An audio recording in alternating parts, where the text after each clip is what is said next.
Video में हम मज़ीद वेब स्क्रैपिंग की प्रैक्टिस करेंगे और कुछ कंसेप्ट्स मज़ीद जो हैं वो क्लियर करेंगे। तो स्टार्ट करते हैं। ये साइट है TrueScrap.com। जब आप गूगल पे इसको लिखेंगे तो उसके बाद आपके पास ये शो होगा। यहाँ से हम क्लिक करते हैं कोड्स, तो ये एक साइट हमारे पास शो होगी जिस पे कुछ कोड्स लिखे हुए हैं। तो मैं चाहता हूँ कि मैं ये कोड्स को स्क्रैप कर पाऊँ।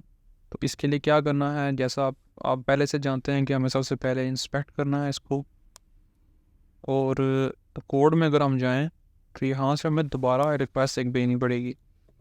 लिंक नाम से एक वेरिएबल बनाते हैं और इसमें लिंक डाल देते हैं। ये वाला लिंक कॉपी किया और यहाँ पे पेस्ट कर दिया। इसके बाद इस लिंक पे एक रिक्वेस्ट भेजनी है, रिस्पॉन्स वेरिएबल में स्टोर करवाना है। गेट रिक्वेस्ट भेजेंगे हम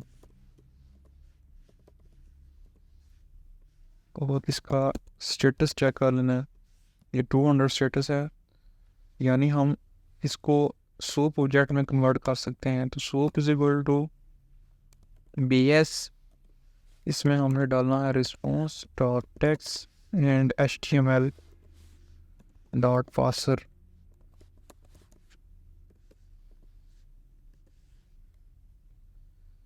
उसके बाद हमें ये कोड स्क्रैप करना है। कोड स्क्रैप करने के लिए इस पर क्लिक करेंगे। अब यहाँ पे आप देखें कि ये स्पैन के अंदर पड़ा हुआ है टेक्स्ट। जो ये टैक्स है ये एक स्पैन नाम के टैग में पड़ा हुआ है और इसकी क्लास है एक जिसका नाम है टैक्स। तो बेसिकली अब हमें इस क्लास के बेस के ऊपर इसको स्क्रैप करना है। तो मैं यहाँ लिखता हूँ code is equal to soup dot find. हमने क्या फाइंड करना है, एक स्पैन, और उसकी क्लास क्या है, कॉमा लगाना है, class underscore is equal to tax. अगर आपका बैकग्राउंड थोड़ा सा भी HTML का है तो आपको आइडिया होगा कि HTML में क्लासेस एंड आईडीज़ होती हैं। ये बेसिकली वो हम क्लास ही देख रहे हैं कि इसकी क्लास क्या है।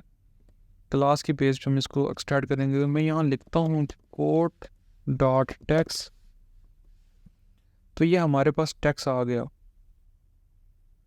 तो आपको ये भी बेहतर पता है कि अगर हमें मल्टीपल टेक्स्ट उठाने हैं, यानी ये जितने भी टैग्स हैं इसको फाइंड करना है, तो हमने क्या करना है, लिखना है codes is equal to soup dot find underscore all, यानी तमाम वो स्पैन हमने फाइंड करने हैं जिनकी क्लास है टैक्स।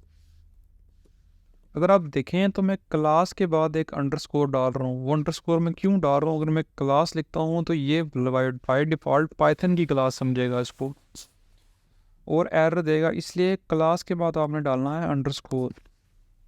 और अगर आपको पता है कि कोड्स, तमाम कोड्स हमें स्क्रैप करने हैं, तो हमें इसके ऊपर लूप लगाना है। लूप क्यों लगाना है कि जब आप फाइंड ऑल यूज़ कर रहे हैं तो ये एक लिस्ट बन जाएगी, for code in codes print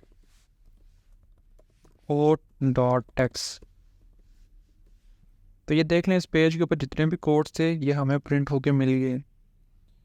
इसी तरह से आप मज़ीद डेटा भी स्क्रैप कर सकते हैं, जो हम आने वाले लेक्चर्स में एक एक चीज़ स्क्रैप करके आपको बताएंगे। और तमाम वो प्रॉब्लम्स, वो हर्डल्स जो आपको वेब स्क्रैपिंग के दौरान आएंगी, वो मैं कोशिश करूँगा कि हर लेक्चर में आपको क्लियर करवाता जाऊँ।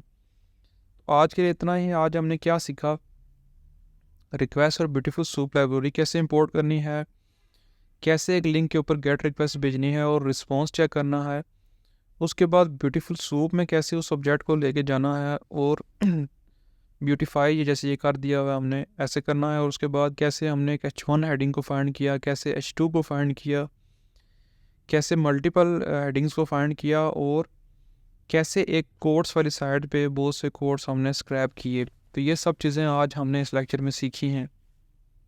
और एक और बहुत इंपॉर्टेंट कॉन्सेप्ट हमने सीखा है कि हमारे पास प्रायोरिटीज़ होती हैं। पहली प्रायोरिटी हमने API से फाइंड करना है। क्यों करना है कि ये फास्टेस्ट वे है। अच्छा, एक क्वेश्चन आपके जहन में अगर आ रहा है कि ये API कहाँ से आएगी, तो ये हम इसको आने वाले लेक्चर्स में आपको दिखाएंगे कि ये कैसे हमें मिलती है। सेकंड प्रायोरिटी हम यूज़ कर रहे हैं क्योंकि हमें अभी API का आइडिया नहीं है। API का आइडिया तब होगा जब आप रिक्वेस्ट को सीख जाएंगे, ये ब्यूटीफुल सूप रिक्वेस्ट को। और सेलेनियम हम सबसे आखिर में इसको जो है यूज़ करेंगे जब हम ये ब्यूटीफुल सोप और API से काम करना सीख जाएंगे। तो आज के लिए इतना ही था। आने वाले लेक्चर्स में हम मज़ीद कोड्स को स्क्रैप करेंगे और जो प्रॉब्लम्स स्क्रैपिंग के दौरान आती हैं वो डिस्कस करेंगे।